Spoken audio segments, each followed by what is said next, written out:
All right, good evening. I'd like to welcome you to the September 27th, 2022 meeting of the City Plan Commission.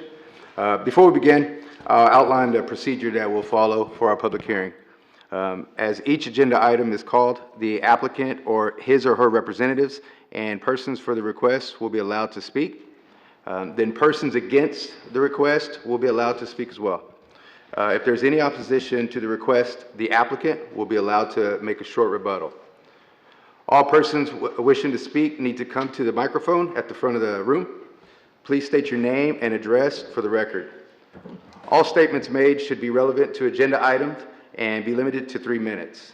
If there are several persons in favor of or opposed to a request, we encourage you to allow 1 or 2 persons to act as a spokesperson for the group. If you like, a spokesperson for the group may request that the group stand and be recognized. While public discourse is very important to the Commission, we have to maintain order in the meeting so that all persons may be heard and city business may be conducted. If so, directed by me, the Sergeant at Arms shall remove from this meeting any persons while addressing the Commission or while attending the Commission meeting, making personal, impertinent, or slanderous remarks, who becomes boisterous or making unauthorized remarks from the audience, such as stomping feet, whistles, yells, or similar demonstrations. The Commission members have reviewed each of these items in a previous work session. The recommendations that we make tonight to the City Council will be based on the work session and the information provided by staff as well as any additional information presented tonight. After completing the hearing on each item, the Commission will consider action on the item.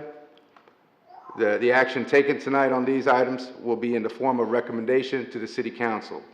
The City Council will also conduct a hearing on these items, which will be held on Tuesday, October 18th, 2022, in the Bosque Theater of the Waco Convention Center, 100 Washington Avenue.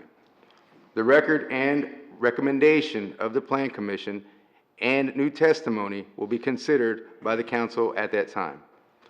The first item on our agenda tonight is approval of the minutes of our August 23rd, 2022 work session and business meetings. Are there any changes or additions? Seeing none, they stand as approved as written. If there are any changes or additions, then they'll stand approved and amended. The first item that we have tonight is our subdivisions. What is the recommendation of the city staff? Yes, sir. Mr. Chair, members of the Commission, so we're going to take the subdivision plats separately. So we're going to do agenda item 1, which is a public hearing on the final plat and construction plans of the Castle Rock Addition Phase 2. Staff does recommend approval with conditions on that plat, and I'd be happy to answer any questions regarding the requirements. Is the applicant or his or her representative present to speak on this item?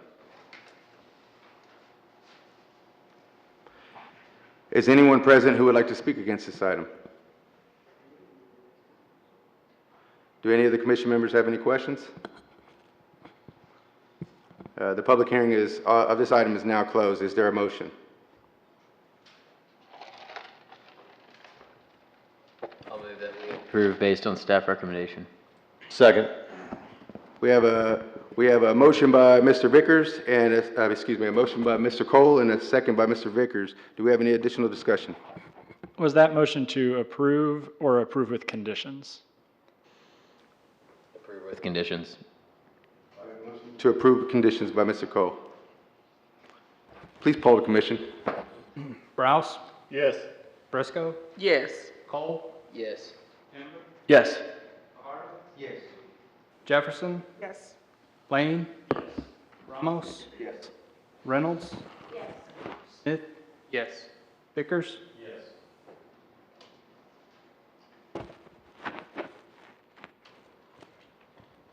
That item stands as approved with conditions. Will go to Council.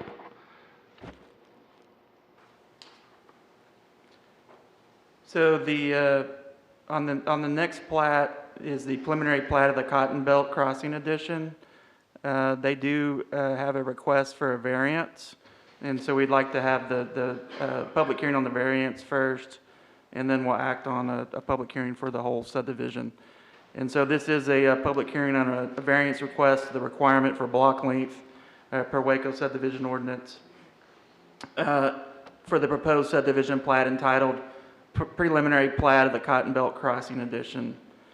Staff recommends that the variance request concerning the requirement of the maximum 1,000-foot block length for preliminary plat of the Cotton Belt Crossing Addition be disapproved in accordance with Section 7.10 of the subdivision ordinance based on the following finding, that no extraordinary hardship or significant practical difficulties may result from strict compliance with the subdivision ordinance regulations. And then the proposed block length for several blocks, Block 10 facing Mendez Street and Burton Street, and Block 14 facing Lozano Street within the subdivision are approximately 2,500 feet, which is 1,500 feet more than the maximum 1,000 feet requirement. Due to the density of the proposed development, it's important to have connectivity throughout the subdivision to provide for adequate access for emergency and service vehicles and an increased network efficiency and reliability for vehicular and pedestrian activity. Thank you. Is the applicant or his or her representative present to speak on this item? Can you come up?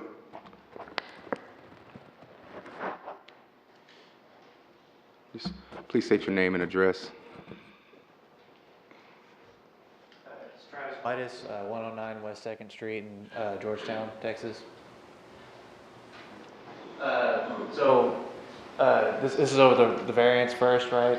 Okay, so basically, our stance is really that we substantially meet the block length definition per the City of Waco ordinances.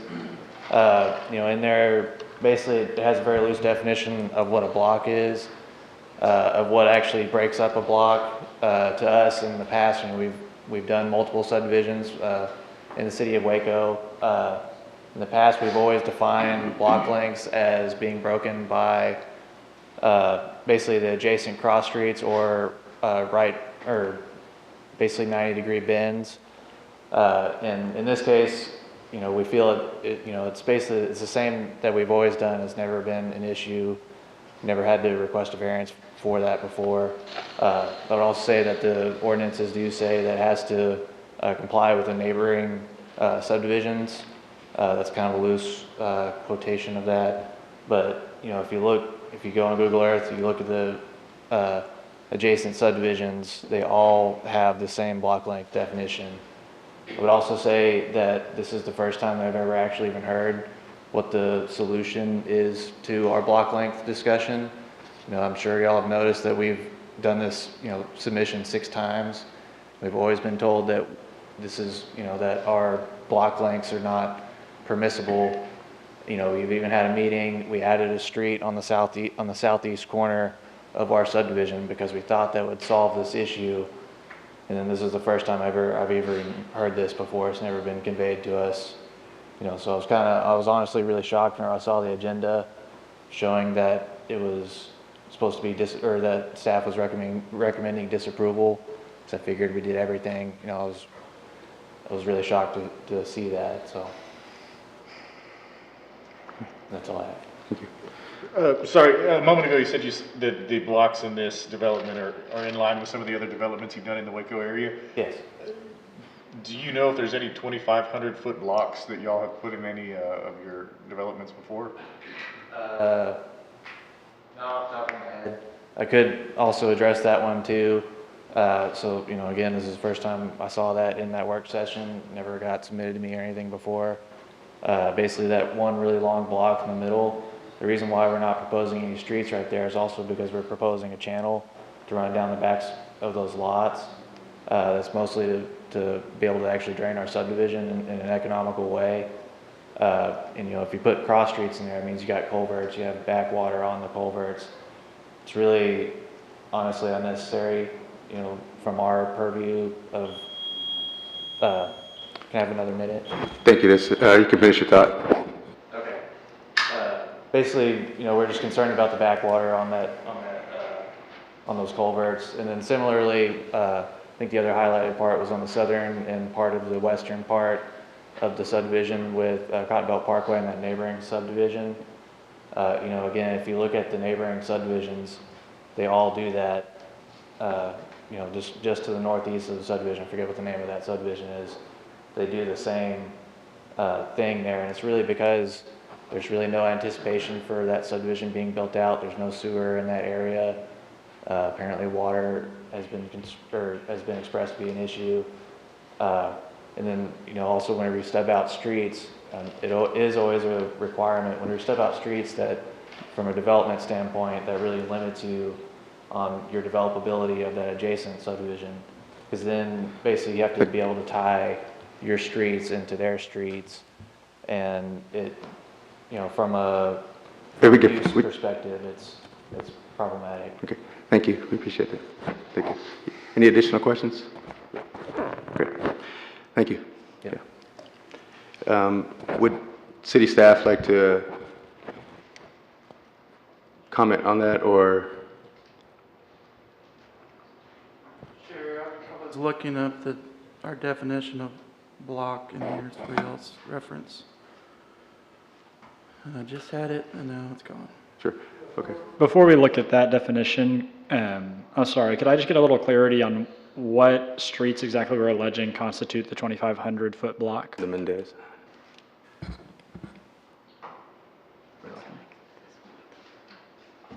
Yeah, so if you look on the plat map, it's Mendez Street and Burton that need to be connected. They back up to each other, the lots on that. And then Lenzano, which is the boundary street basically from the adjacent property that needs to have street connections into the adjacent property. And then the definition of block in our subdivision ordinance is a tract of land bounded by streets and or another following a public park, cemetery, railroad right-of-way, shoreline, waterway, or boundary of a municipality. So in this case, it would be between two streets.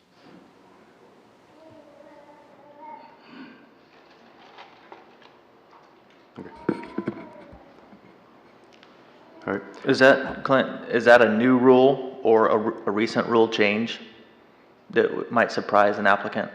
No, this has been in since the most recent subdivision ordinance, right, which was in 1998.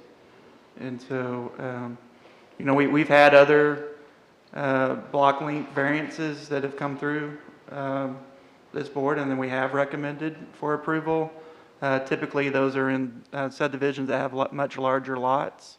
And, the block length is a lot shorter than 2,500. I think we had one out in that area that was, below 1,500, but the lots were a lot larger. And so staff did recommend that variance in that case. And Plan Commission and City Council did approve those.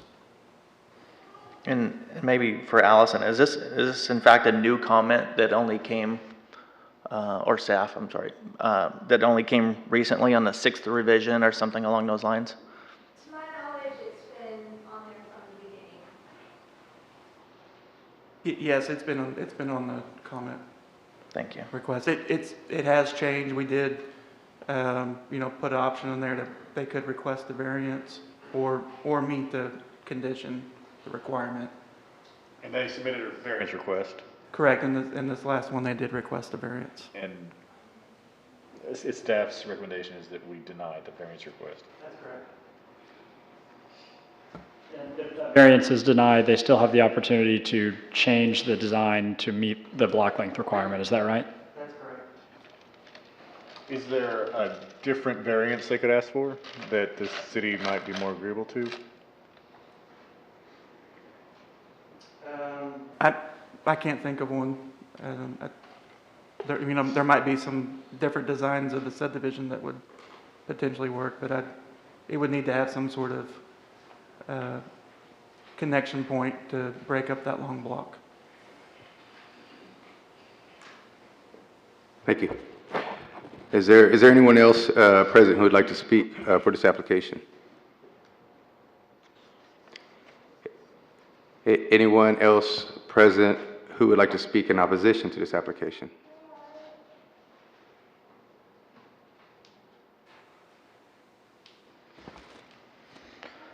Do any of the commissions have any other questions?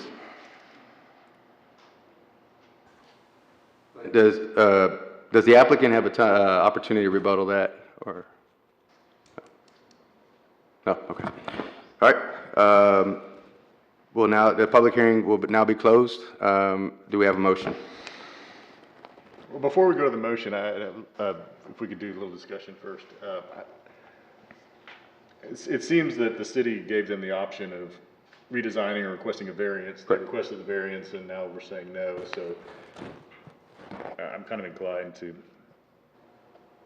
allow or vote to approve the variance. Is kind of what I'm thinking.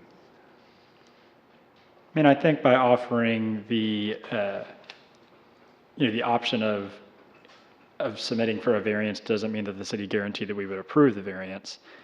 My understanding, looking at the design of the neighborhood, looking at Mendez Street, Burton Street, and Lanzoni Street, that on some of the blocks, there are connecting streets breaking up those blocks.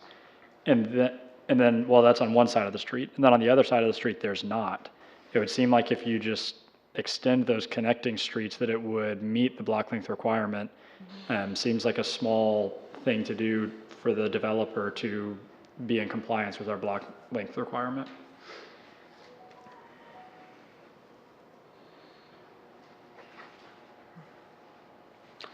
Any additional discussion? Okay, do we have a motion? I would move for disapproval of the variance requests in accordance with the city staff findings. Second. So we have a motion by Mr. Lane and a second by Ms. Reynolds. Any further discussion? Please poll the commission. No. Briscoe? No. Cole? Yes. Yes. Fajardo? Yes. Lane? Yes. Yes. Yes. Yes. Vickers? Yes. That motion stands as disapproval and go to council.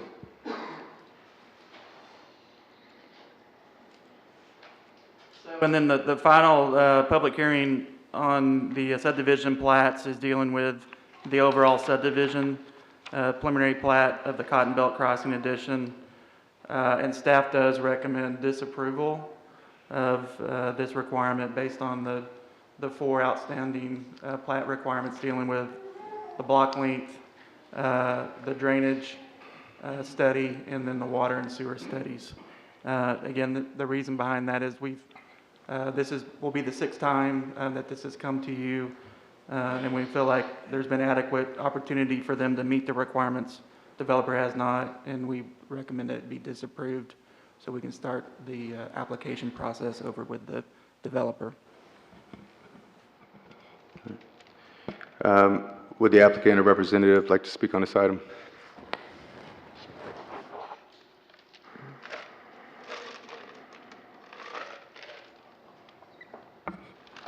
Please state your name one more time, please. Yep, Travis White is 109 West 2nd Street in Georgetown. So basically, our stance is really that we do comply with every requirement that we had, that was requested on, for this plat. You know, if you go and you read what the actual ordinances are, I think you would find that we do indeed comply with all of the ordinances. I wanted to kind of point out too, I don't know if I can right now, but the definition of a block length, or it says verbatim, a portion of a particular addition and identified as a block made up of one or more surveyed lots and not necessarily completely surrounded by geographic features such as streets or alleys. So it says, you know, per the block length definition, that it's not necessarily surrounded by streets or alleys, so I'm not sure where that definition came from. But, you know, if you look through the full comment letter, you know, I think y'all got like a condensed one for this one. You'll probably saw the long one on the last one. You know, probably way too much to talk about in a minute and 48 seconds. So if y'all have any questions, I'm here. But again, you know, I'm under the stance that we do meet all of the requirements. I did want to bring up one. I think, you know, we talked about them in the work session. We didn't bring up the drainage one. So the drainage one says to prove your C value, basically prove your C value determination. You know, if you go through the drainage design manuals from 1959, it has a table in there that says range of values, and it says on another column says use this value. We use that value, but for some reason been asked 6 times to prove why I'm using this value. And you know, to me that's really not a reasonable requirement, because it's been in use since 1959. I think it was 1959. You know, we've used it in every subdivision that we've used, and basically that value is a runoff coefficient, determines how much versus what should be the rainfall versus what it actually is. But anyways, my point is really that, you know, with that one, you know, I'm honestly kind of dumbfounded a little bit as to why we don't meet that requirement. So I just wanted y'all to take that also into consideration for that item. Thank you. Is there anyone else present who would like to speak on this application?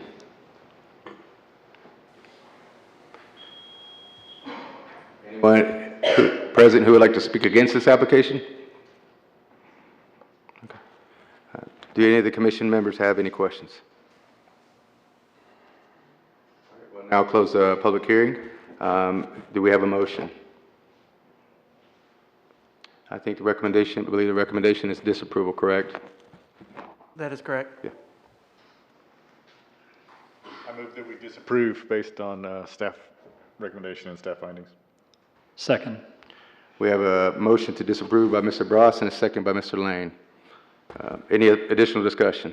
I'd like a point before we vote, if that's okay. Just based on discussion in the work session, I think that at least why I would be voting to disapprove on this and follow staff's findings is that we've heard this on repeat on basically a 15-day cycle over and over. So whenever we've approved with conditions, we have to rehear whatever conditions we approved. And so this thing just keeps coming back to us over and over. We had a special call meeting on it, I think last session, to hear this. And so it seems like there's been some issues communicating between the developer or the applicant and city staff. And I think that by disapproving this, we're giving them the chance to work these issues out without having to come back and hear it every 15 days.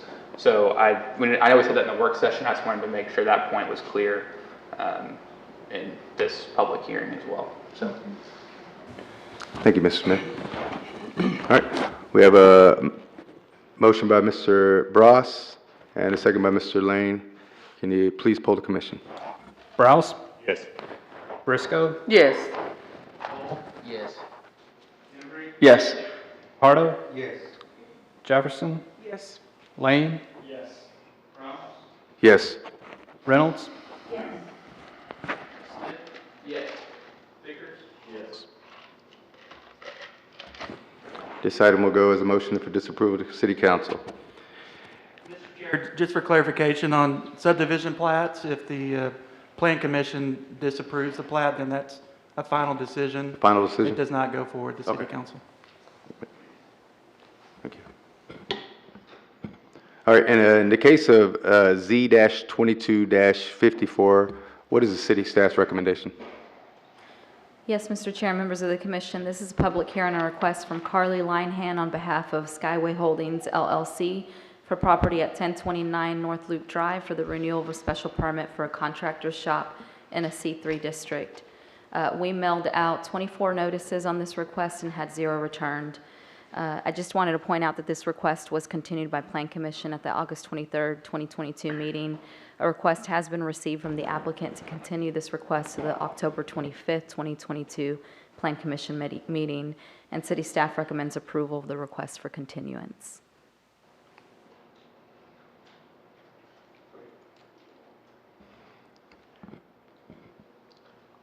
Is the applicant here or a representative like to speak on this item?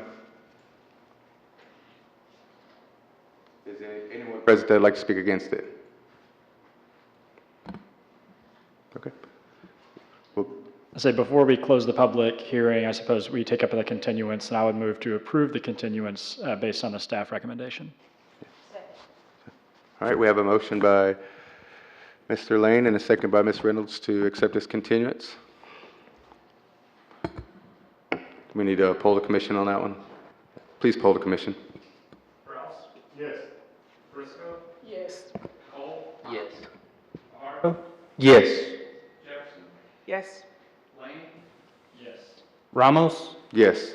Reynolds, Yes. Smith. Yes. Vickers. Yes. Go to as a continuance. In the case of staff, Z-22-57, what is the city's recommendation? Yes, Mr. Chair, members of the commission, this is a public hearing on a request from Patty Herbert for property at 2301 Rosewood Drive for a special permit for a licensed group home in an R1A zoning district. We mailed out 26 notices, had 2 returned, 1 in favor, and 1 email opposed to this request. Planning Services recommends approval of the special permit subject to the special provisions and conditions and based on the following findings. 1, that the proposed use is consistent with the comprehensive plan and the purposes and intent of Chapter 28 zoning of the Code of Ordinances of the City of Waco. 2, that the proposed use is compatible with the appropriate and orderly development of the area in which it is located. 3, that the proposed use would not be more objectionable to neighboring properties because of traffic congestion, noise, fumes, vibrations, or any other characteristics than any use permitted in the zoning district without the grant of a special exception. And 4, that available community facilities and services, including the road system providing access to the proposed use, are adequate for the proposed use. These findings are required for the granting of a special permit as per Section 28-122 of the City of Waco zoning ordinance. Thank you. Is the applicant or his or her representative here to speak for this application? Please state your name and address. Patty Herbert, 2301 Rosewood Drive, Waco, Texas. I would just like to say that I've been in child care for over 59 years. I've been operating since 1994. This was my mom's home. This is where I grew up, and when she passed away, I acquired it. I have never had any complaints on my child care facility ever since I have been operating. I actually have a property owner from Rosewood Drive that's here tonight with their grandbaby that I care for. They were willing to speak in behalf of the traffic issue, that they have never foreseen any traffic issues since I've been operating. Waco is in dire need of child care at this point. We are just busting at the seams and have very few quality applicants to hire. So it's making it very difficult for parents to find child care, especially for infant care. I take care of 12 babies in my home. I have 3 full-time staff, and there are 3 cars that are parked in front of my house, 2 in the driveway and 1 in front. Never has it created any kind of problem with parking. My parents come at different times.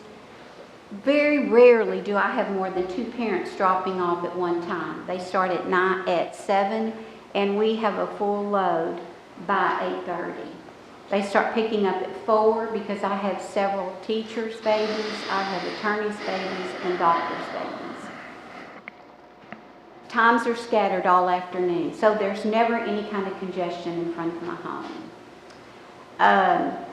I'm shocked that there was anybody that complained about my child care center. I grew up in that home, and I'm just asking y'all to approve the 12 that I keep. If you don't, then I will have to help 6 of my parents find child care and I will keep 6 because I've been told that I don't have to have a special permit to keep 6. But I honestly do not know. There are year to 2 year waiting lists in Waco at child care centers. I am Texas Rising's 4-star center. I have many, many accolades. I've been recognized from the state of Texas as an outstanding home care provider, and I just hope that y'all see fit to pass this and the city council does. Thank you. Ms. Herbert, Ms. Herbert, I have a question for you before you go. Ma'am, over here. Why are you applying for the special permit now, if you've been doing this for 24 years? I have a state license, and every 2 years, I have to renew my state license. I have never been told by anyone from the state, from my licensing people, from anyone, that I needed to apply for a special permit. No one ever told me that.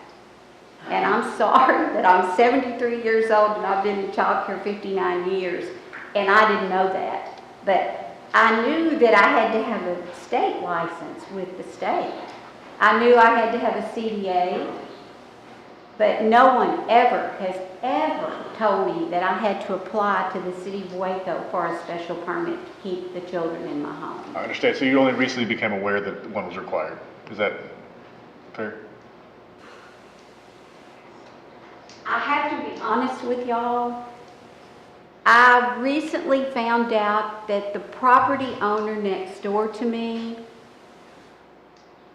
was on probation for child pornography, and his facility became vacant. And I visited with him in the yard one day and realized that he was shocked that I had the children in my home. He was not aware. He thought I had the children at another location. And he became very agitated. And I found out that he wasn't supposed to be anywhere near the children.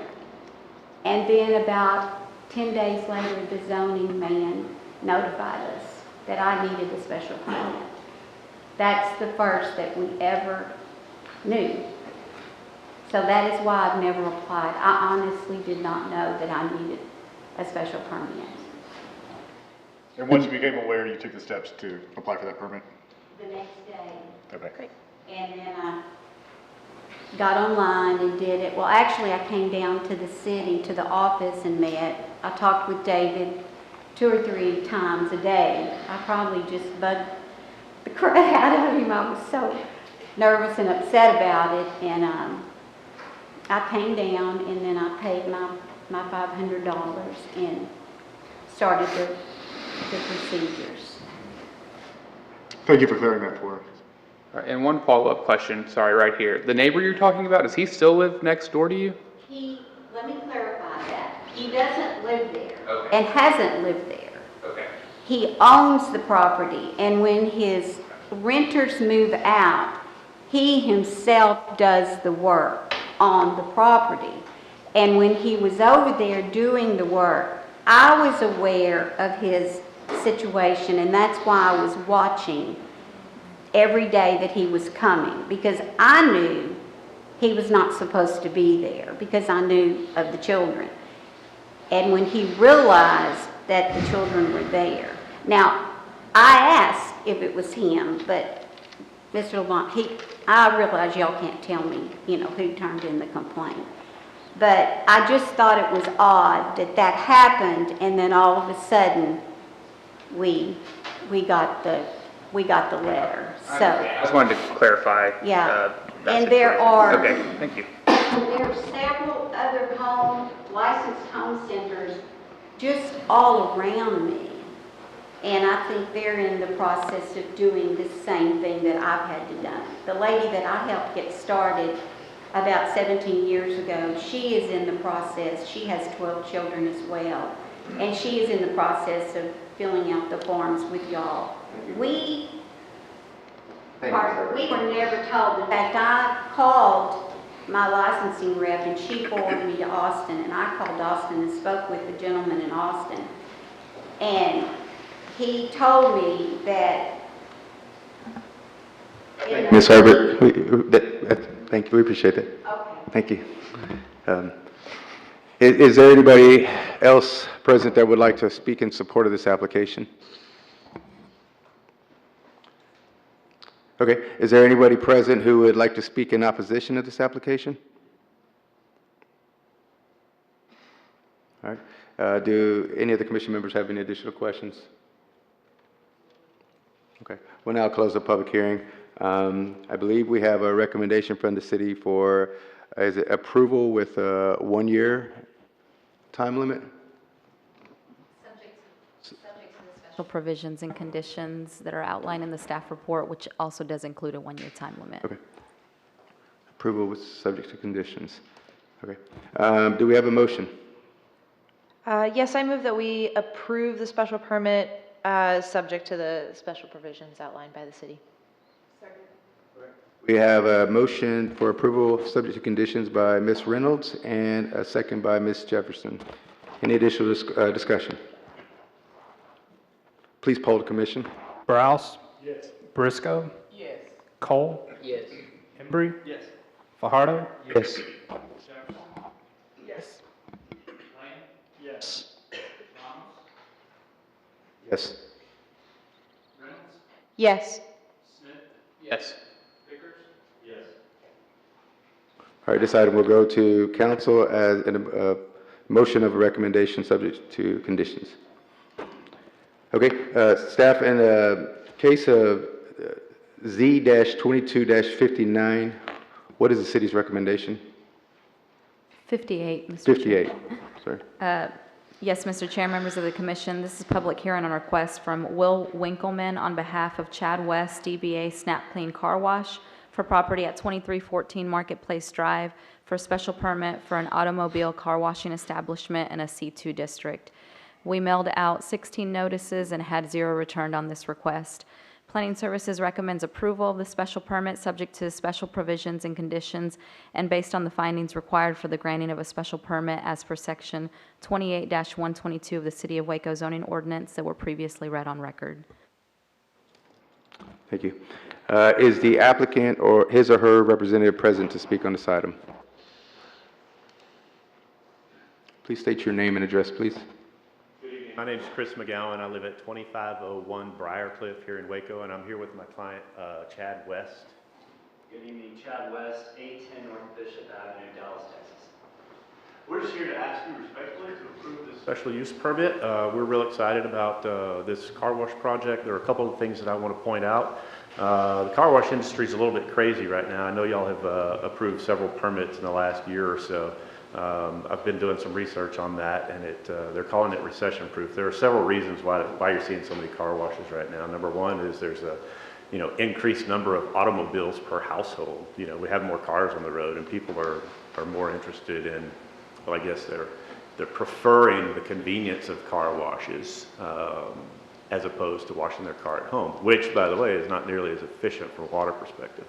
One of the other things that we're real excited about with this project is our water reclamation project, where we will recycle up to 80% of the water that goes through the car wash. Actually, I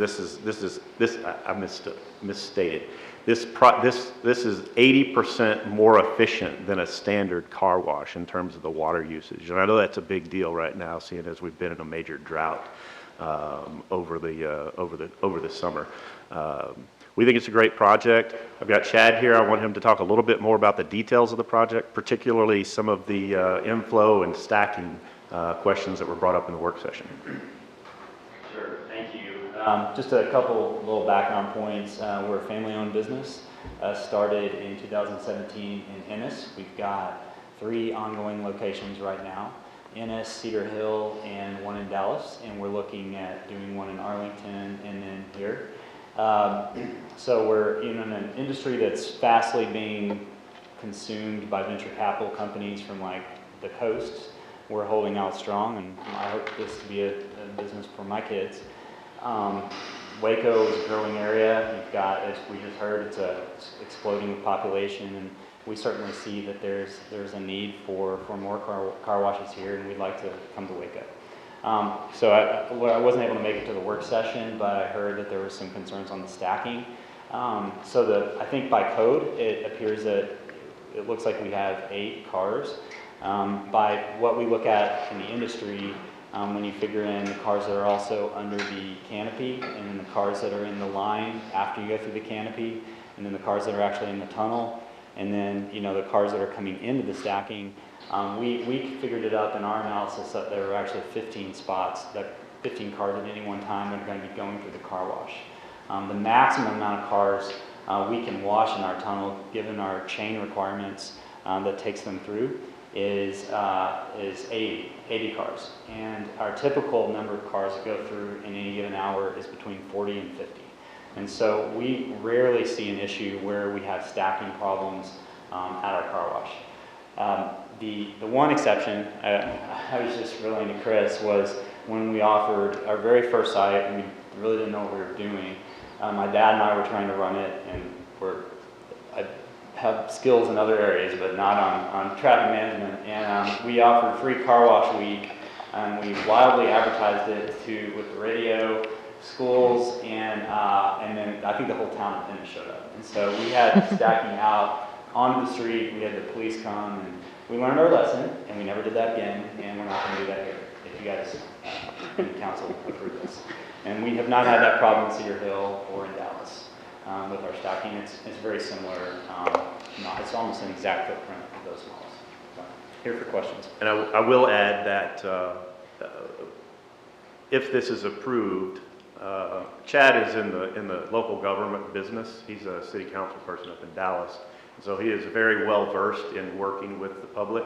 So if there are any stacking issues that should occur, although they won't, based upon what we've laid out, he and his team will be more than happy to work to solve those issues. We'd be happy to answer any questions y'all have. I was hoping you wouldn't say that, because when that came out in Arlington, I got thrilled. So. Any questions? All right, thank you, gentlemen. Yeah. Is there anyone else present who'd like to speak for it? Okay. Speak for this application, okay. Please state your name and address. Matt Rohr. I'm speaking on behalf of Baylor Scott and White Health, 100 Hillcrest Medical Boulevard, Waco, Texas, 76712. Baylor Scott and White occupies the site immediately adjacent to the proposed car wash. We have a clinic site there, and we will share access easement and a drive between the two properties, along with some surface parking areas. So our Marketplace Clinic serves the community. We see over 100 patients a day on that site. Obviously, it's a convenient care clinic, so it's 7 days a week, essentially 8 to 8, 6 of those days. Obviously, a lot of elderly visitors and sick people, since that's what we do. So weekend volumes tend to be steady as well, so we really don't have a, up, down, peak time or off-peak time. So Baylor Scott and White is supportive of community growth and the new development. We typically do not oppose cases unless it's undesirable use adjacent to our facilities, or we feel it can negatively impact access, parking, or traffic flow. So we're not specifically here to oppose the development. However, we're asking for a delay so that we can more adequately understand the impact it has on the development and on traffic flow. Just a couple quick items. First of all, we were unaware of the request until we received the notice. I believe sometime last week it was handed to me, and we were able to review the details of development posted online on the 23rd. So based on a quick review, employee parking is an issue. The submittal mentions employee count. However, the site has limited parking, and our clinic is already getting overflow parking from the Hyatt Place Hotel on the other side, often when we arrive to work in the morning. Reclaim tanks that are immediately adjacent to our property, we just like to understand what those are, how they're maintained. If access is needed to maintain or service, they're going to require access to our property in those situations. Understanding site access, and disruption during construction, specifically needing, when they're installing those said reclaim tanks, assuming that's going to be the last thing installed. Visitor flow is of significant concern, especially exiting vehicles that do not go to the vacuum stations could easily select to avoid congestion, take a right turn and exit through the clinic parking lot, which is already congested on a daily basis. We didn't know if that was considered. And then has a study been completed to understand the noise of equipment and vehicles coming through? We didn't know if a site-specific traffic impact analysis was completed to confirm. And finally, I think there was a phrase in the staff's comment that said, provided report considers existing properties and their peak operations data with knowledge that proposed site will be able to accommodate customer flow and demand on site without queuing. Access to the site also limits the pass-by trips and vehicles at runway leaving Central Texas Marketplace.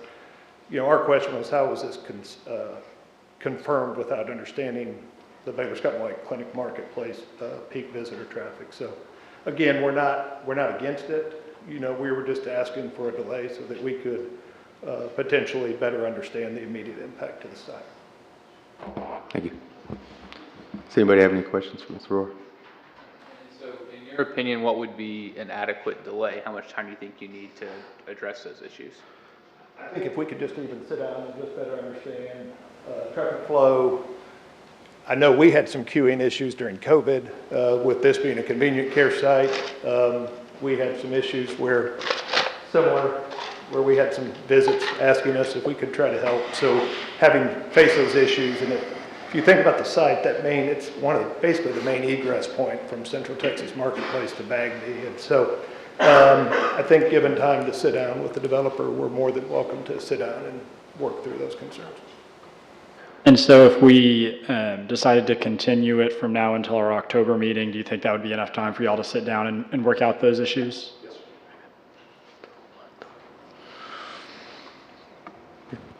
Any additional questions? Okay. 1 second, Mr. McGuire. Thank you. Thank you. Well, we did have it open for those speaking in support of this. Was anybody else present that would like to speak in support of this application? No? Okay. Would the applicant like to rebuttal? We are happy to accept the continuance until the October meeting so that we can work with our neighbors here. Great.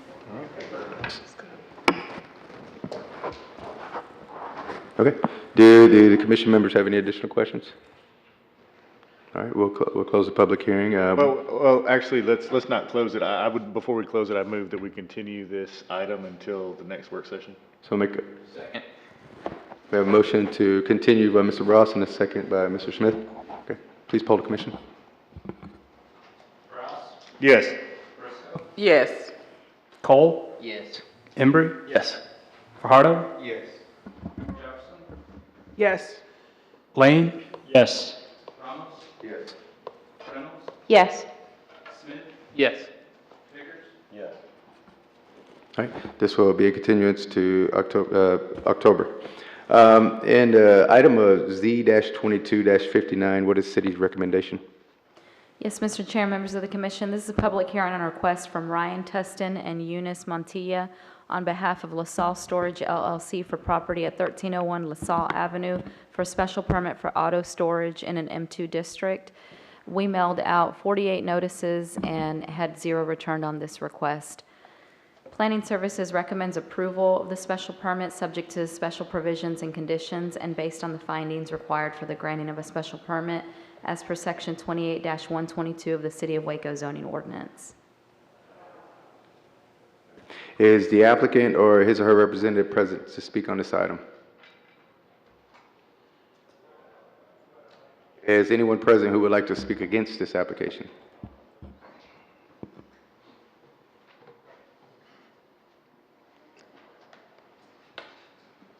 Good evening.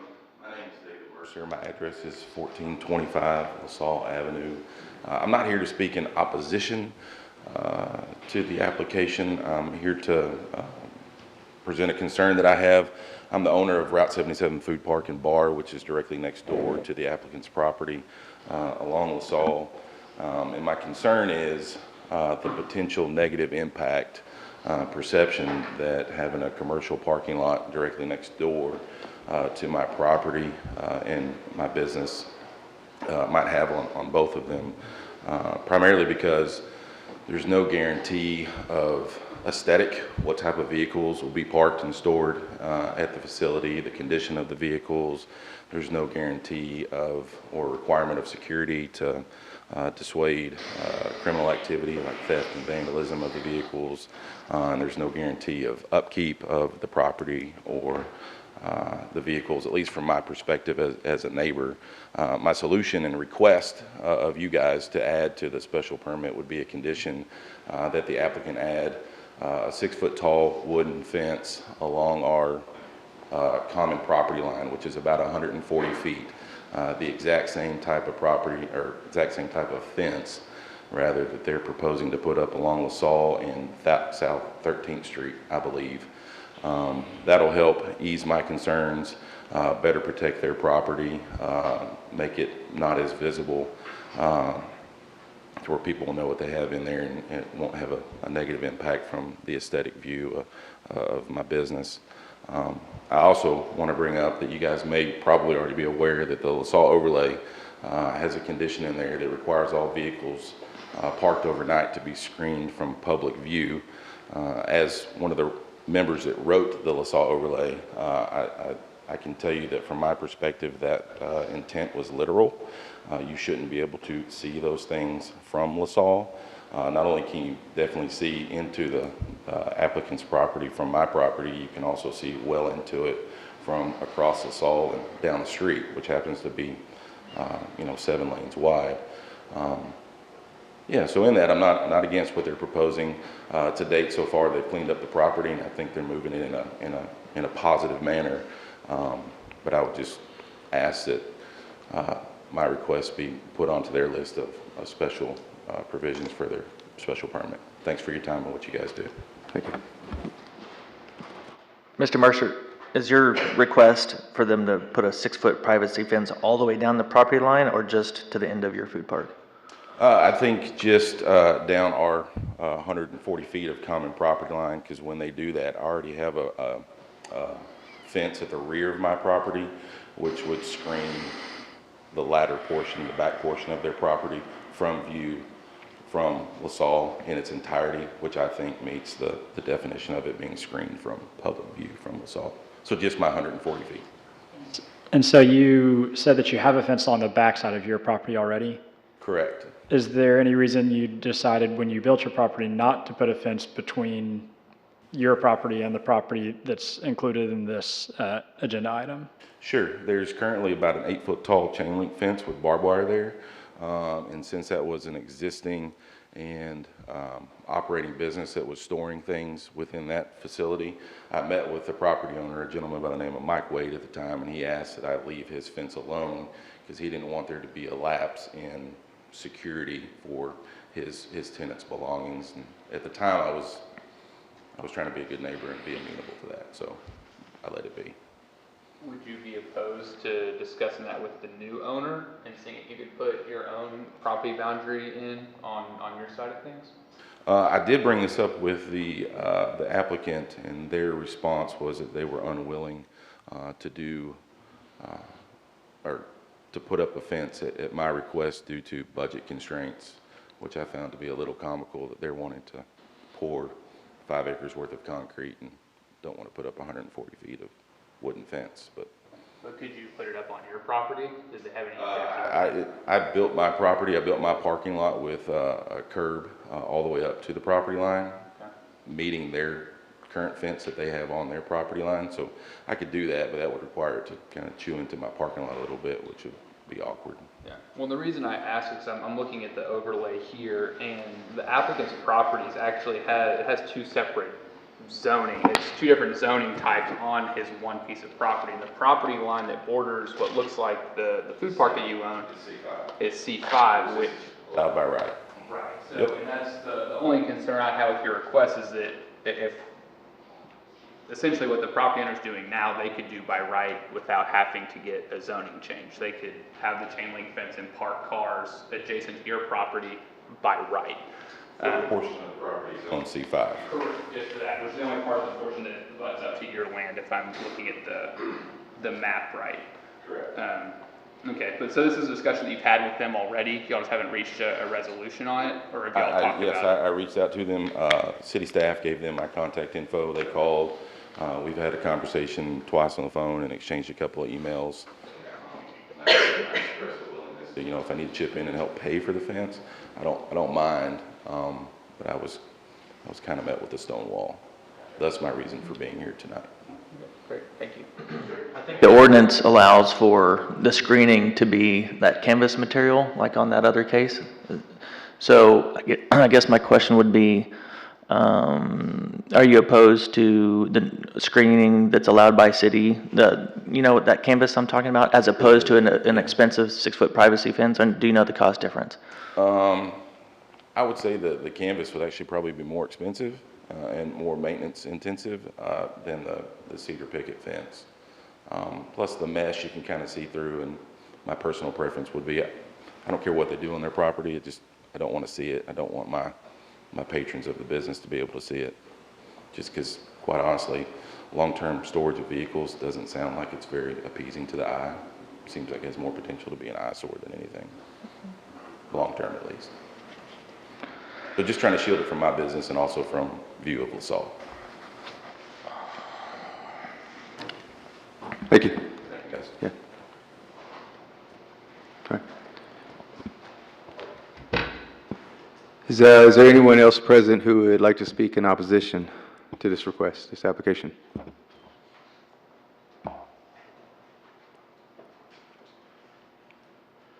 name's still Chris McGowan. I live at 2501 Briarcliff. I wrote the the LaSalle overlay and did the LaSalle Avenue strategic plan. I'm not sure that automobile storage is in the it's not outlawed or under the overlay, but I don't necessarily think it's in the spirit of the economic development programs that we're hoping to encourage over on LaSalle Avenue. So I just felt like I needed to say that. Thank you. I have a follow-up question, sorry. Since you helped write the overlay, as I heard you to Mr. Mercer, when your intent writing the overlay, shielding from public view, obviously that would mean from public streets. Did you intend in any way that would also include private property boundaries would have to be shielded? Our intent was to make LaSalle look more inviting for visitors, guests, business owners, otherwise. I don't know if that answers your question specifically, but those types of intents are often a little bit fuzzy. Thank you.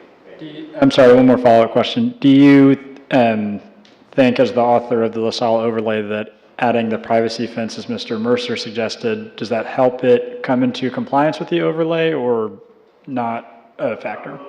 I'm not as interested in the overlay as I am the spirit of the economic development programs that we're trying to achieve over there to build a revitalized, sustainable commercial corridor that has life and activity and vibrancy. And I just don't necessarily think that this is a use that furthers that priority, we'll say. So safe to say fence or not, it's more of the use on the property that you're concerned about? Okay.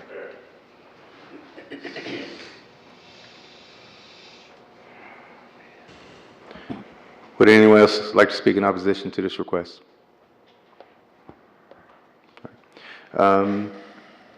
Do any of the commission members have any questions for city staff or? I have a question for city staff. In the work session, city staff mentioned that generally you've interpreted shielded public view, meaning a shield along public right-of-ways. How do you respond to the idea that shielding from public view, if it clearly can be seen from the public right-of-way, even if part of it's on, I guess abutting a private property. I guess what I'm thinking is if this were, you know, one lot over on the edge of the street, would it be any less visible than, but because he owns the you know, the one lot leading up? Is that something y'all had considered? Like, if this lot went all the way to the edge, they would be forced to put that 6-foot privacy, or some sort of shielding there, correct? Correct. But because he owns, you know, one lot in, they don't have to do it there.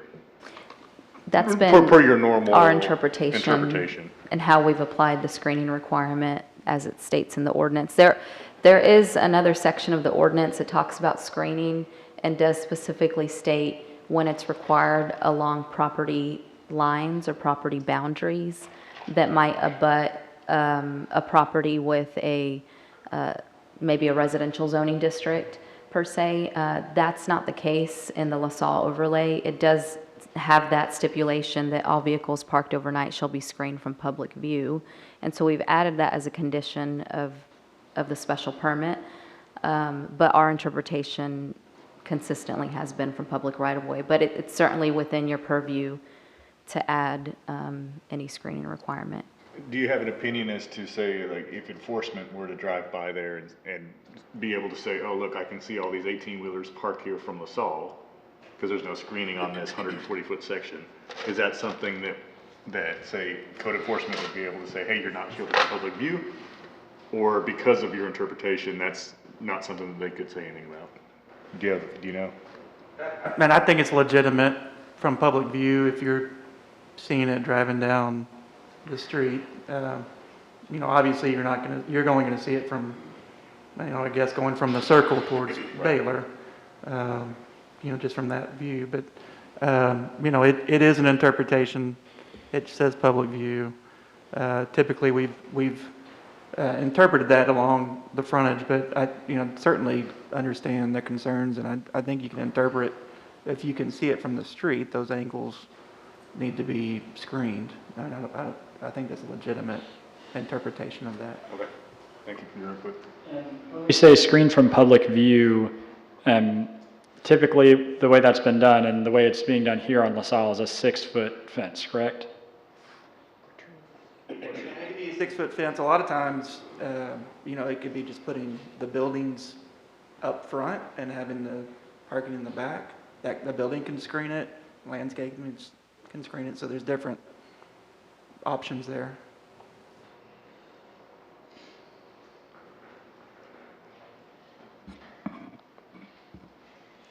Any additional questions? Is it safe to say that if we vote to screen it from that side of the property, based on that property owner's request, that we should do similar to the other corner that's also visible from the other direction? I do think there's a building on that corner that would screen it from that angle, potentially. You talking about 13th Street?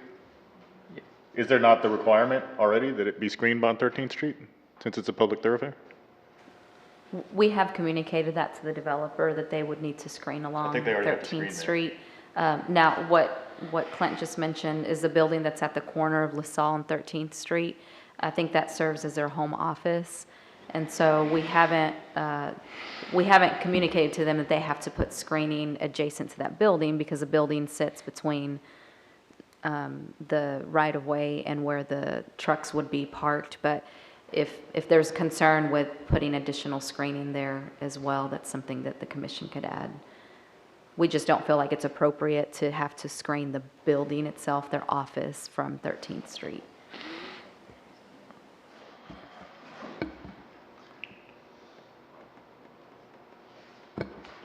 All right. We're close to, well, let me ask one more question.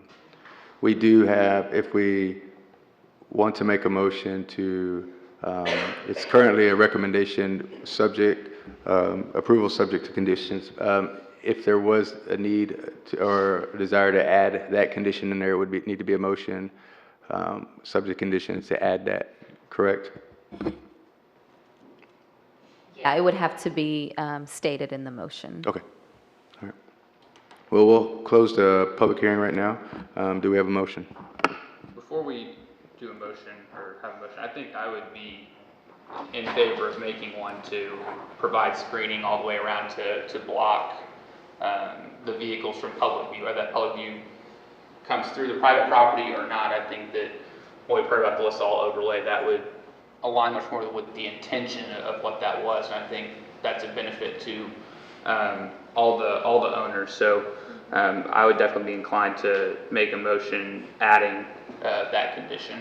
I agree with you, Chase. What do you think that would sound like?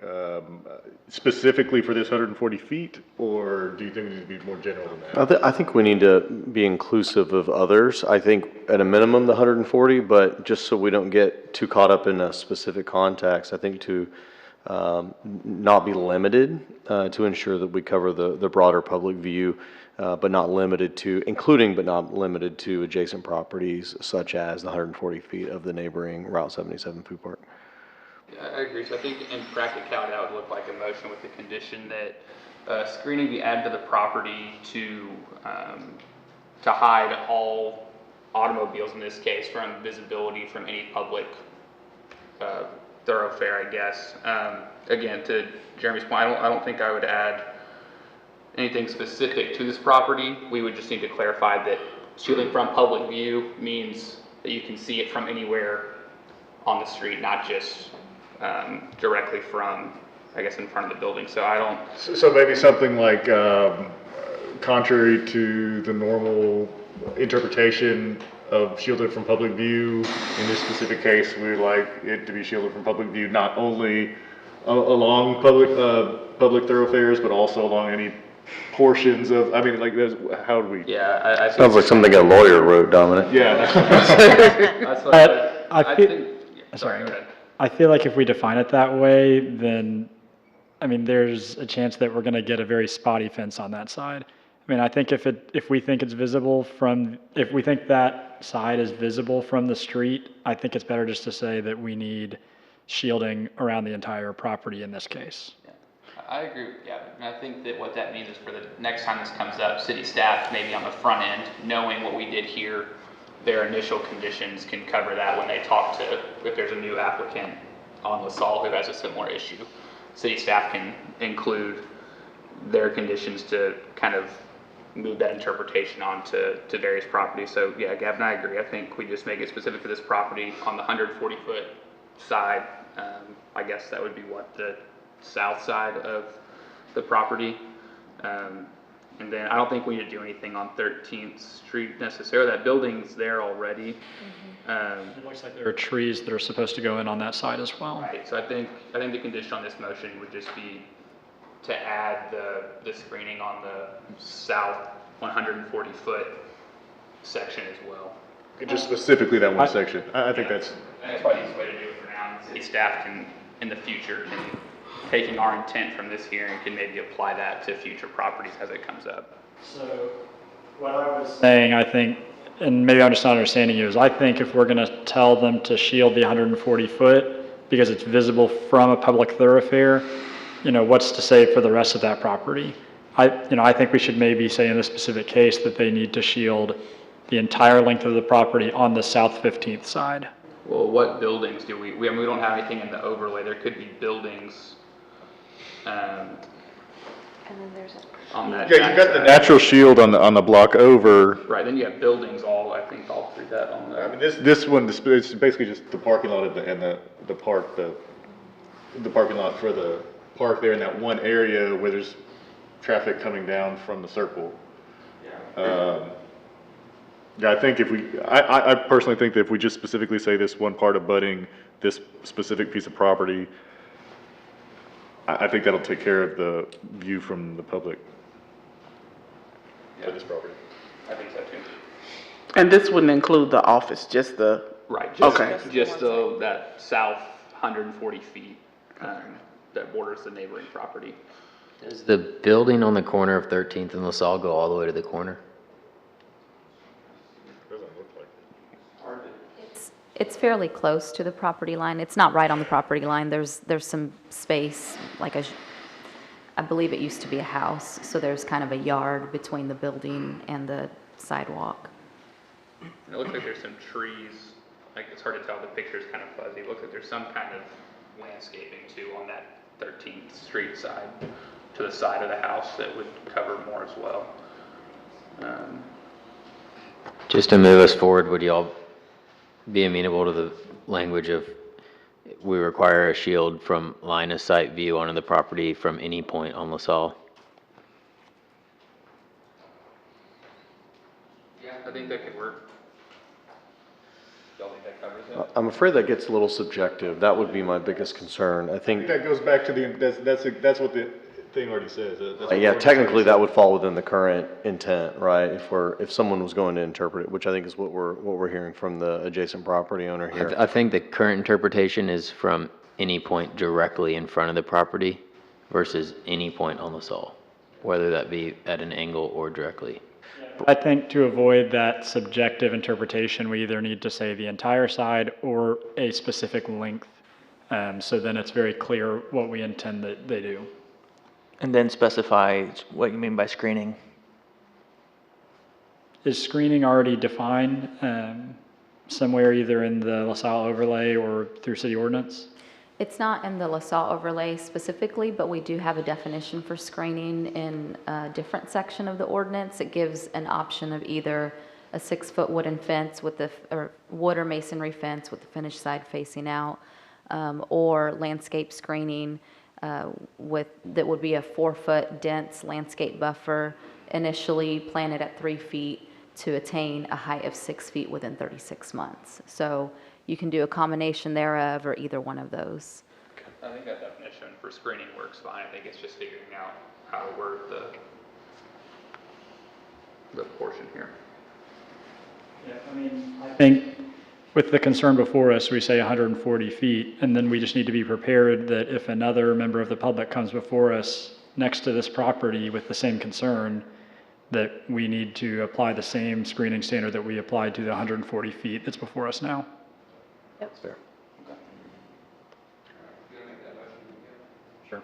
All right, so I move to, Did we close the public hearing? Yes.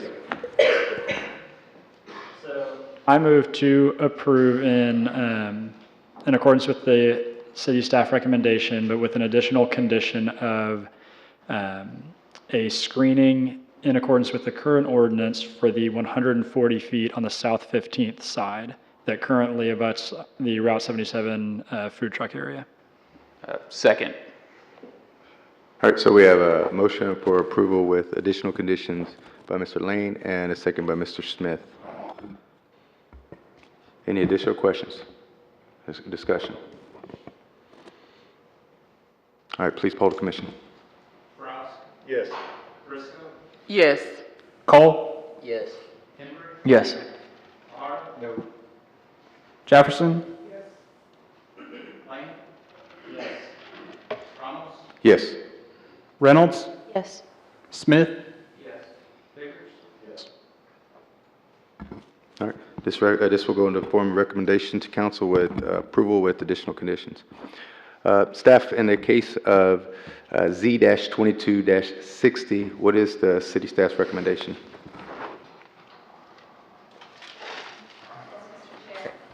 Mr. Chair, members of the commission, this is a public hearing on a request from Grant Arias on behalf of 115 Garden Drive LLC to amend the concept plan of a plan unit development known as the Black Bear Village PUD. The PUD located at 115 Garden Drive and 2601, 2605, 2609, 2613, 2617, 2621, 2625, 2629, 2801, 2805, 2809, 2813, 2817, 2821, 2825, and 2829 Graduate Row to 1, add approximately .647 acres more or less to the PUD, described as Lot 1, Block 1, Carol Lee Evans Addition, known as 230 Garden Drive, property ID 328387, and 2, otherwise revise the concept plan of the PUD to allow 7 duplexes within the added portion of property, and rezone the approximately .647 acres of property from R1B to PUD. We mailed out 73 notices and had 0 returned on this request. Planning Services recommends approval of this request to amend the PUD based on the following findings and subject to the following conditions.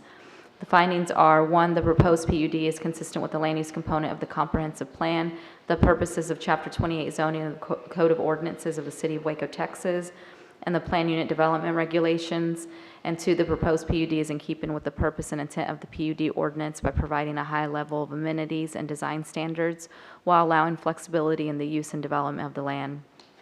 Conditions are, 1, the final PUD must meet all development standards consistent with the concept PUD plan and the site development or site requirements of the Plan Review Committee, including but not limited to the following: site grading and drainage, signage regulations, parking, site coverage, access and circulation, gating, landscaping, refuse location and access, and fire protection location and access, and the College and University Neighborhoods District overlay. 2, the property shall be platted in accordance with the subdivision ordinance prior to issuance of building permits. 3, an all-season landscape screen 4 feet in width, densely planted with evergreen trees and shrubs, which will have an initial height of 3 feet and will attain a height of 6 feet within 36 months after installation, shall be planted along the boundary shared with the adjacent single-family lot. And Planning Services recommends approval of this request to rezone from R1B to PUD based on the following findings. 1, the proposed PUD is consistent with the land use component of the comprehensive plan, the purposes of Chapter 28 zoning of the Code of Ordinances of the City of Waco, Texas, and the plan unit development regulations. And 2, the proposed PUD is in keeping with the purpose and intent of the PUD ordinance by providing a high level of urban amenities and design standards while allowing flexibility in the use and development of the land. Thank you. Is the applicant or his or her representative present to speak on this item? Please state your name and address, please. Good evening, y'all. This is, I'm Mark Arias, 115 Garden Drive, Waco, Texas, 76706. Just wanted to state that I am available to answer any questions. Any question? Thank you. All right, thank you. All right. Is anyone else present who would like to speak for this application? Anyone present who would like to speak against this application?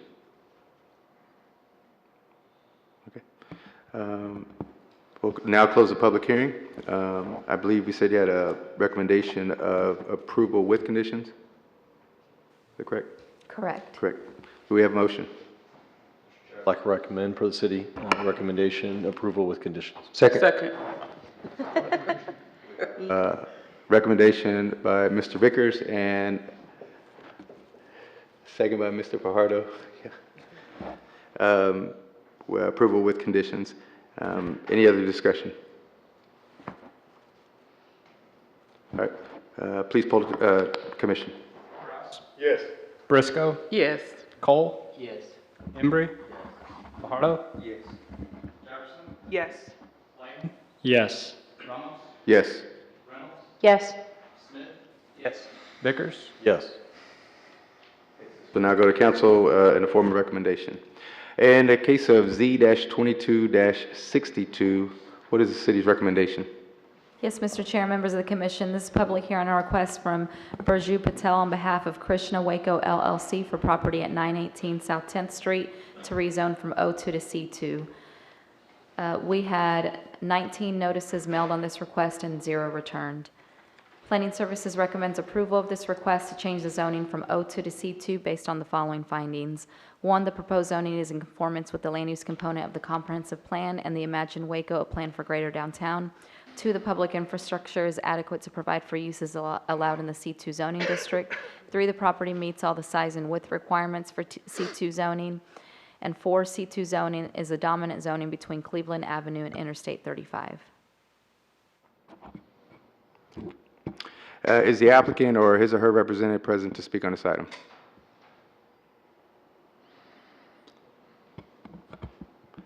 Is anyone here present that would like to speak on for this application? Do we have anybody present who would like to speak in opposition to this application? We have any questions? No. We'll now close the public hearing. Do we have a motion? I believe we have a recommendation for approval.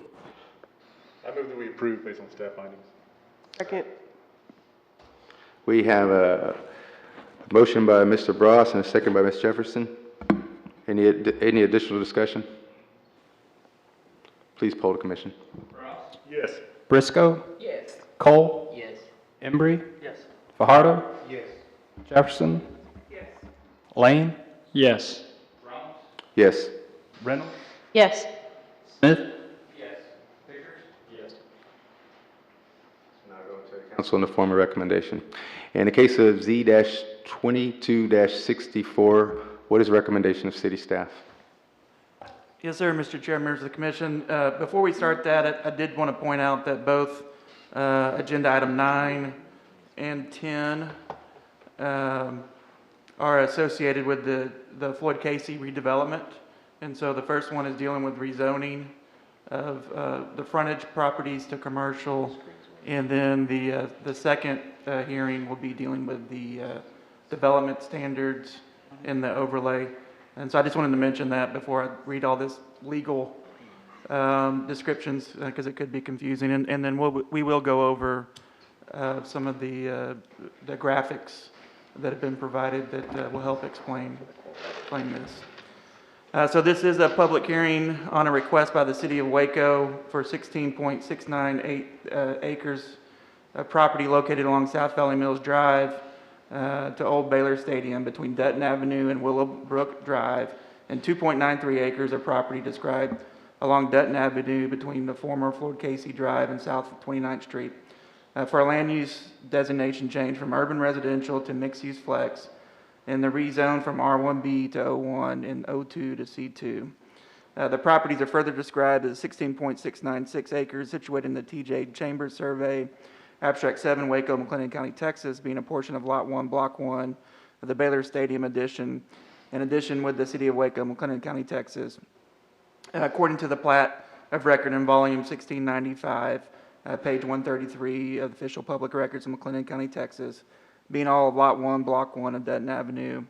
In addition, within the City of Waco, McLennan County, Texas, according to the plat of record in volume 1456, page 777 of official public records of McLennan County, Texas, being all of the tracts of land commonly known as 3117 Dutton Avenue, 3125 Dutton Avenue, 3129 Dutton Avenue, 3205 Dutton Avenue, 3209 Dutton Avenue, 3215 Dutton Avenue, 3301 Memorial, 910 South Valley Mills Drive, 904 South Valley Mills Drive, 906 South Valley Mills Drive, 900 South Valley Mills Drive, 3000 Williams Landing, 3316 Williamsbrook Drive, 3312 Willowbrook Drive, 3308 Willowbrook Drive, 3306 Willowbrook Drive, 3300 Willowbrook Drive, and 3220 Willowbrook Drive, conveyed to the City of Waco, Texas, municipality and clerk's number 2017-01-05101, official public records in McLennan County, Texas.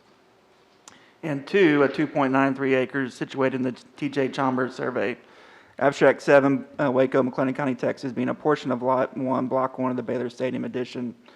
An addition within the City of Waco, McLennan County, Texas, according to the plat recorded in volume 1695, page 133, official public records of McLennan County, Texas, and being all of the tracts of land commonly known as 3021, 3017, 3015, 3009, 3001, 2925, and 2921 Dutton Avenue, conveyed to the City of Waco, Texas, municipality and the clerk's file number 2017-01-0501 of the official public records of McLennan County, Texas.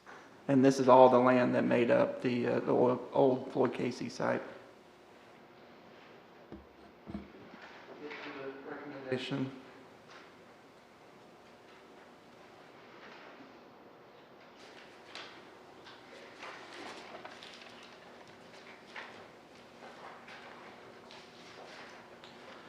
Planning Services does recommend approval of the land use designation change from urban residential to mixed-use flex based on the following findings. The public infrastructure is adequate to provide for zoning districts allowed in the proposed mixed-use flex land use designation. There is mixed-use flex land use in the vicinity of subject property. The property is located near the intersection of two major streets, Valley Mills Drive and Dutton Avenue. Planning Services also recommends approval of request to change the zoning from R1B, O1, and O2 to C2 based on the following findings. The proposed zoning is keeping with the land use component of the comprehensive plan. As revised, the public infrastructure is adequate to provide for uses allowed in C2 zoning district, and the property meets all area width requirements for C2 zoning. We did mail out 70 notices on this one and had one return in opposition. And I did want to pull up, where did B go? The map that shows the land use areas, what we're talking about. And so on this map, the rezoning that we're talking about with this hearing would be for the properties shown in red on this map along Dutton Avenue and Valley Mills Drive, and what's the mixed-use district of the development plan for the redevelopment. Those areas would be rezoned to C2, which is a commercial zoning by this hearing, and then the rest of the area where you see residential district on the map, that would stay R1B zoning as the base zoning, and that's a single-family zoning. And so this map shows the different zoning areas that we're considering on this hearing, with again the residential staying single-family residential, and then the area in red changing to C2, which is our general commercial district. And then on the next hearing, we'll get into the overlay requirements that are part of the development standards and the design book for the overall development. Thank you, Mr. Peters. Is the applicant or his or her representative present to speak on this item?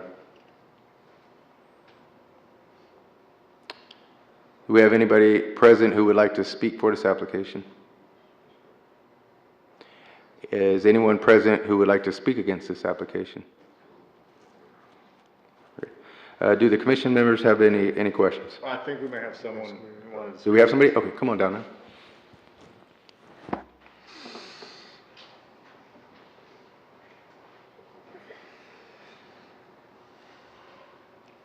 Please state your name and your address, please. My name is Jacqueline Music. I reside at 255 Old Prairie Lane in Valley Mills, Texas, and I own a piece of property across from where you're planning this redistricting. I don't understand why this can't stay, particularly down the Willowbrook Road, as a residential. It's been that way for 75 years, and the house that I own is the oldest house on that block. And a Music has lived in that house since 1958. But again, I would request that the property down Willowbrook remain a residential area.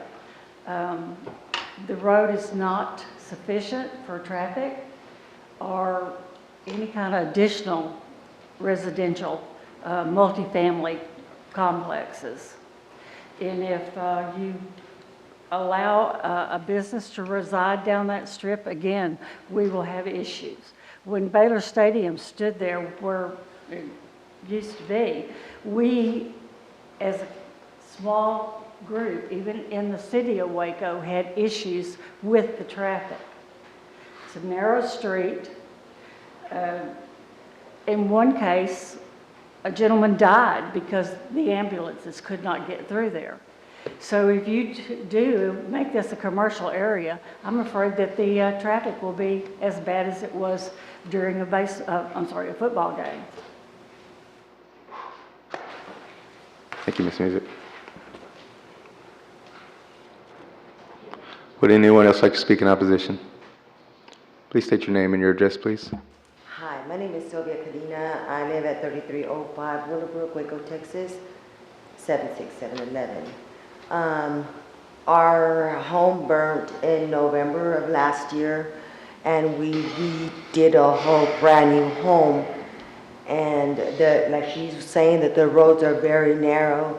Like if they was to plan on doing something like across the street from where we live, right now it's peaceful and calm and nice. And the roads are so narrow that if we have somebody parked here, the road is just a one-way. See, if like somebody's parked in front of our house, it turns that area going by as a one-way. As it's so narrow. And if they put a park or something there, And like you said, the Baylor Stadium thing was a major problem because it was a lot of traffic through there and we couldn't get in, not even into our own home, and like to our street. The policemen would be there letting us show that we had to show our IDs to get into where we lived. And like where the Baylor Stadium was, that's fine. They can do what they want there, I'm thinking. But like not right across the street. If they place a park there, it's like we're not living in a real good, time where, I mean, you can see all these shootings and all these, that's dangerous and it's scary to us. I mean, we're a little area right there, and it's just a little short block. So long as, if it stays over there where the Baylor Stadium section is, that's fine, but not right there in front of our homes. And if so, if they are going to build a park there or something there like that, they would have to extend the road a little further out and give it a parking space area, so it won't be like where they're parked out in the street. And when we come in, we're having problems getting in. We barely got our house. We barely moved in, like not even 2 or 3 months ago we moved back. We moved into our new home. And if a park is placed there, I'm afraid, that vandalism, breaking ins, and those things could happen. And that's just my concern over that. But the development of residential development, I don't think that there's other streets to go by through there, but not right there across the street from where we live. Because I think we'd be in danger because there's too many bad people out there. And that's just my concerns. Thank you, Ms. McGann. Is anyone else present who would like to speak in opposition to this application? Would the applicant or his or her representative like to make a short rebuttal?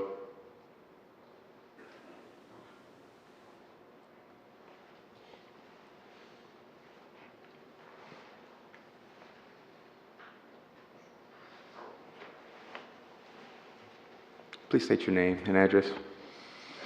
Hi, Sarah Roberts, 1701 Austin Avenue. Thank you for the opportunity to respond to the concerns. One of the things that from the beginning, since the city issued the RFP for the development of this property and the goals of a mixed-use development, we were really worked on a option to keep mixed-use activity along the commercial corridors and certainly to really work on circulation plans that really acknowledge and keep traffic off the streets. And I'd love to have our designer talk to pedestrian-oriented design. Thank you, Sarah.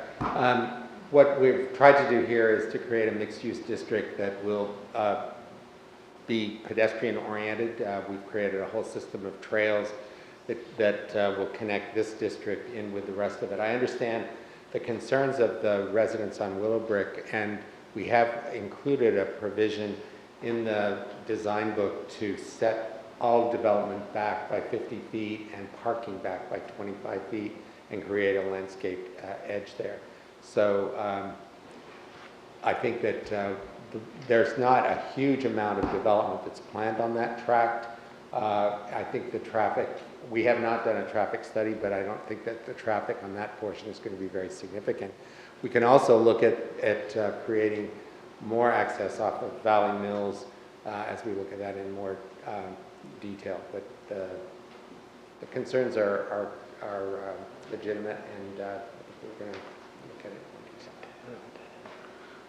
Thank you.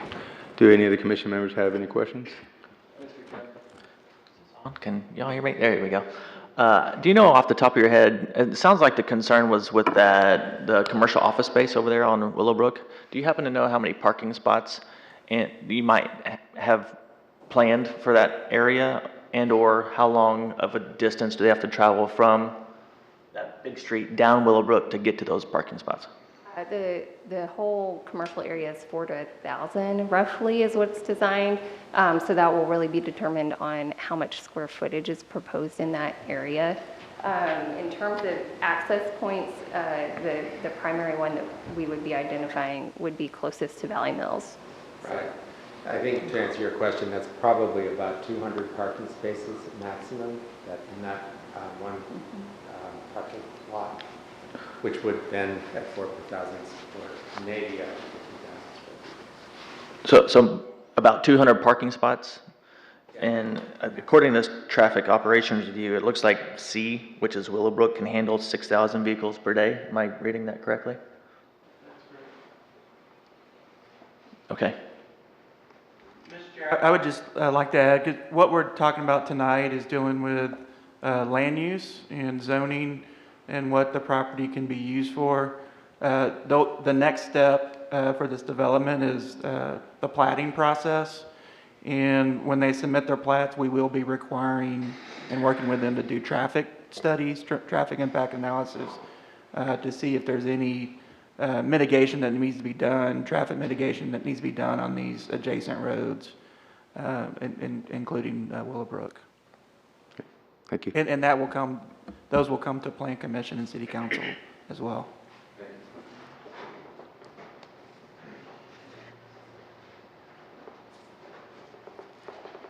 Any additional questions from the commission members? All right, hearing none, we'll now close the public hearing. Do we have a motion?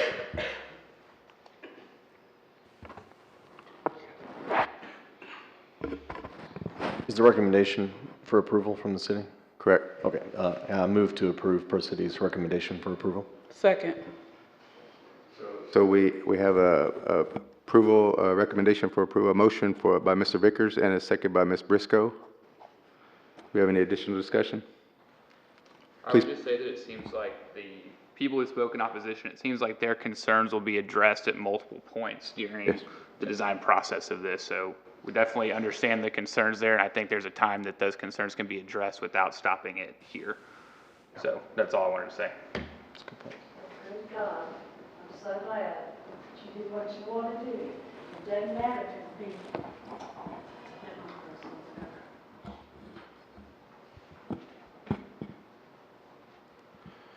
Please poll the commission. You can ask if there was a vote to that. Rouse? Yes. Briscoe? Yes. Cole? Yes. Henry? Yes. Arnold? Yes. Jefferson? Lane? Yes. Ramos? Yes. Reynolds? Yes. Smith? Yes. Vickers? But as a recommendation. Members of the commission, this is a public hearing on an ordinance amending Article 4 of Chapter 28 of the Code of Ordinances, City of Waco, Texas, establishing Division 30 Special District Floyd Casey Overlay and adding sections 28A80.27 through 28A80.33, repealing all ordinances or parts of ordinances in conflict herewith, providing definitions, establishing boundaries for the overlay district, adopting by reference the Floyd Casey Design Book, providing for land use and development standards, authorizing an architectural control committee, and finding and determining the meeting at which this ordinance is passed is open to the public as required by law. We did mail out 118 notices on this one and had 2 returned, 1 opposed, and then 1 with concerns. I did want to go through briefly the portions of the overlay ordinance. The purpose of the Floyd Casey overlay is to promote the creation of a mixed-use district with a diverse range of housing choices, a pattern of walkable streets and trails, a commercial core oriented to Valley Mills Drive and Dutton Avenue. The overlay includes specific development and design regulations that are described in the Floyd Casey Design Book. The regulations are intended to create a cohesive residential neighborhood and mixed-use commercial area that will become a seamless extension of the surrounding urban fabric. It goes on to have a list of definitions, mainly dealing with the different housing types that will be included in the overlay. And then we have the design book that's included with the overlay, that's included in your packet, that gets into the different design standards for development, whether it be the residential portions or the commercial portions of it. It also includes a section on prohibited uses, both in the mixed-use area and residential area.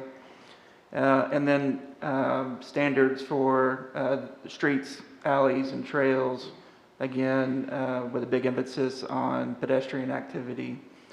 And then one change that we are recommending, and I believe you've heard some of the concern about Willowbrook, is that we add a requirement in the design book to require a 50-foot buffer from Willowbrook property line for structures, and then a 25-foot buffer for mini parking. So you'd have a buffer between Willowbrook Street and the development that occurs along there. I'd be happy to go into any more detail with the design book or any other regulations provided in the overlay.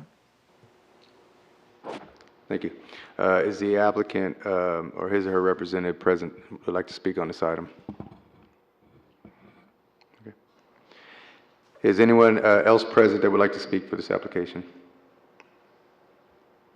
Anyone present that would like to speak in opposition to this application? Okay. Hearing none, does anybody have any questions in the commission? Yes, Oh, we have an speaking opposition. George Ferdinand, I live at 3305 Willowbrook. I was just wondering, that red zone up there says it's gonna be, they're gonna use a commercial. Is that gonna raise our taxes up? Cause, I'm not in that red zone, but I'm towards the middle over there. Is that gonna raise our taxes? Is y'all gonna make it commercial? Well, tonight, we actually can't speak on whether it's going to raise taxes.